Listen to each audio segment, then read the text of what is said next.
পঞ্চায়েত সমিতির পদ থেকে পদত্যাগ করলেন শুনলাম, কি বলবেন, কেন করলেন?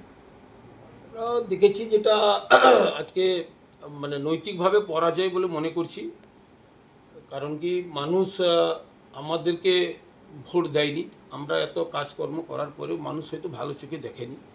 তার জন্য নিজেকে মনে করে ভাবলাম যে কি এই পদে আর থাকাটা আমার উচিত নয়। কারণ কি সারা মহিনায় যেভাবে ঢ ঢালাওভাবে ভারতীয় জনতা পার্টিকে দিয়েছে, তো আমরা থাকাটা আমার নিজেকে নিজের মনের দিক দিয়ে আমি ভেবেছি যে এটা ঠিক নয়। তবে কোনোভাবে প্রেশার বা কোনোভাবে কিছু নেই।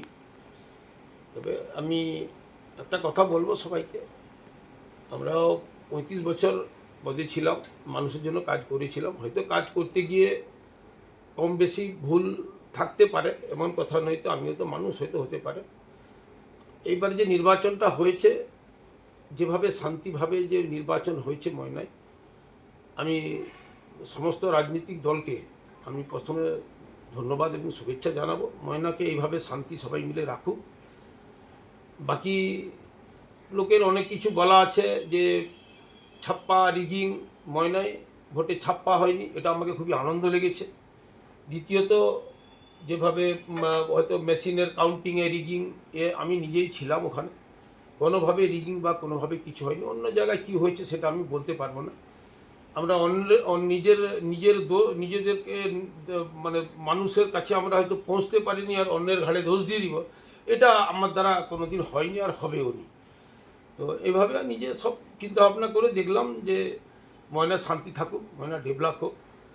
আমাদের আগামী বিধায়ক সাহেব আছে এই জেলায় মুখ্যমন্ত্রী হয়েছে, এই জেলার ডেভেলপ হবে, ময়নার মৎস্য হবে, ডেভেলপ হবে।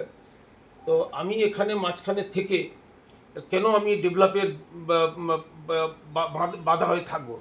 একইভাবে যদি সবই চলে, তো নিশ্চয়ই ময়নার ভালো হবে। এই জন্য আমি নিজেকে শারীরিক অত আর টানতে চাইনি। তো আমি ভাবলাম যে চিন্তা ভাবনা করে দেখলাম যে বলি কি না, আমার থাকাটাই ঠিক হবে না, যার জন্য আমি নিজে সরে গেলাম। তাহলে কি তৃণমূল দল থেকেই একবার সরে যাচ্ছেন? না, তৃণমূল দল থেকে সরা বলে কিছু নেই। আমি তৃণমূল দলের কোনো পদে ছিলাম না। আমাকে দল দিয়েছিল, সভাপতি পদ ছিল, কাজ করার জন্য দিয়েছিল, আমি কাজ করেছি। আমি এককালে কংগ্রেসের জমানায় কাজ করেছি, বাম আমলেও কাজ করেছি, বামেরও নির্দলের প্রধান ছিলাম, আবার তৃণমূলের আমলেও কাজ করেছি। আমার দল থেকে সরা বলতে কিছু নেই। বয়স হয়ে গেছে, রাজনীতি করার মতো আর অতটা মানসিকতা ঠিকমতো আর নেই। তবে দেখা যাক আগামী দিনে কী হবে, সেটা পরের কথা। আপাতত মানে রাজনীতির এতে মানে মনের দিক দিয়ে একটু মানে সরে দাঁড়াবার ইচ্ছা আছে। পরবর্তী কী হবে সেটা আগামী দিন বলবে।